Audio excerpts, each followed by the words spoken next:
So I guess to me, like perspective just means to change my view on a certain issue and to shift my perspective. Sorry, I mean to change my view on a certain situation, how I view certain things. And so, I was talking to my dad about this the other day when it came to mock exams, and then I was quite negative about them. And then I guess he changed my perspective in the sense that he framed it as something that was positive. He framed it as something that was, and my mom did as well. So a shout out to my mother and father. They told me that it's not the be all and end all mock exams. There's something that's there that's meant to help you practice. There's something that's there that's meant to make you grow as an individual academically, but also so you become more aware of what the actual exam will be like in a few months' time. Mock exams in that way can be considered a positive thing. And so I guess that changed my perspective on the whole thing.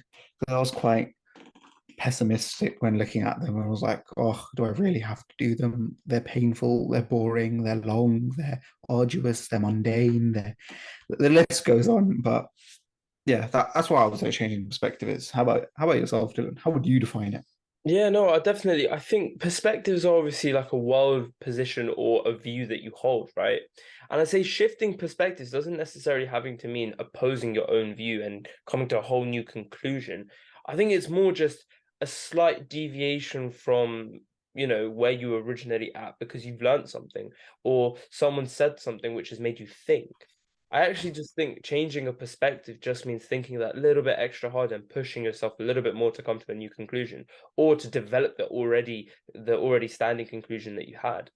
So I think that's probably my definition for a perspective and sort of shifting slash changing perspectives. And I guess this is really important, especially politically and socially, because we've had this sort of movement called the woke movement, which aims to shine light on issues that they don't believe have been getting enough attention. And I will just go into a bit more detail about what wokeism is and how this might link to our concept of shifting perspectives. So I guess wokeism in many ways is a movement that it's I guess it's quite artificial in the sense that it's a movement that try and forces people to use language and to use words and to use phrases that can be seen as politically correct, but it's quite, I guess it's viewed as quite aggressive, especially in the media, something like that, as something that is quite aggressive.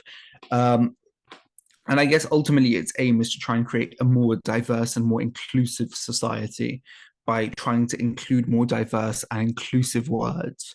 And so I guess ultimately that's the aim of what wokeism, I mean, I use that term quite loosely, but ultimately what wokeism is. But I guess it's highly controversial in the sense that its aim is to try and promote a a more diverse thought and greater inclusion, but at the same time, it leaves behind the people who have different opinions and different views and different outlooks on the world.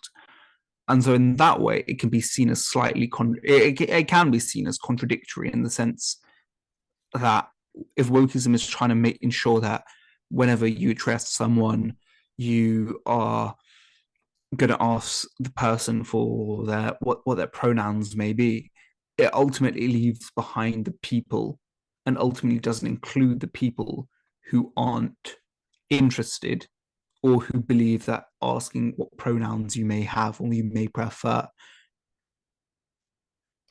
is wrong, if that makes sense. Mm, mm. I think it's a yeah, it is that because it's more the sense of Stephen Fry said it in his quote, which is the liberals are being illiberal in their approach to liberality. It's a very interesting quote because it's associating this movement of liberalism, which is about, freedom, liberty to explore and express yourself, say what you want, and everyone should have that ability. So, in this pursuit of everyone being all the diverse communities being included in this free society where they're free to express themselves, we're not allowing those who may differ in our thought and differ in opinion simply because of many different reasons.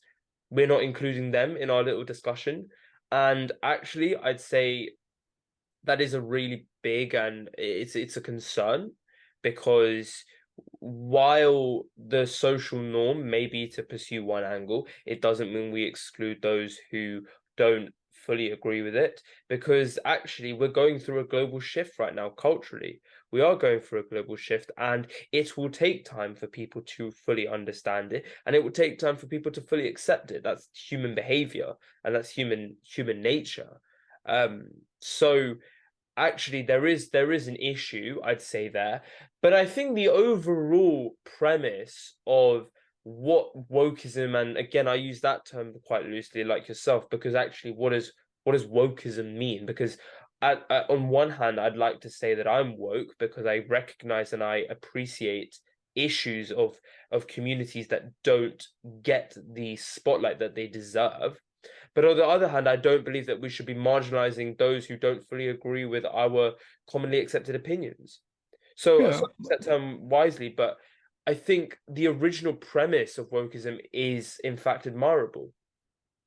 yeah, I think it is admirable. It does try and create change, but I think the way in which change is perceived to be made by the woke movement, or by, as the old Home Secretary said, the Guardian reading, tofu eating, wokerati, um, it's seen as quite forceful and very much artificial. And so I do believe that the aim of a woke movement is quite good.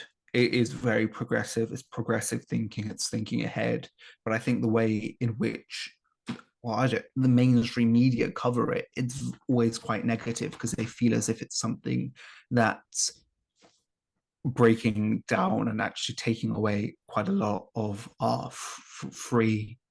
our freedoms, our individual freedoms that we have rights and access to. Mm, mm. No, I agree.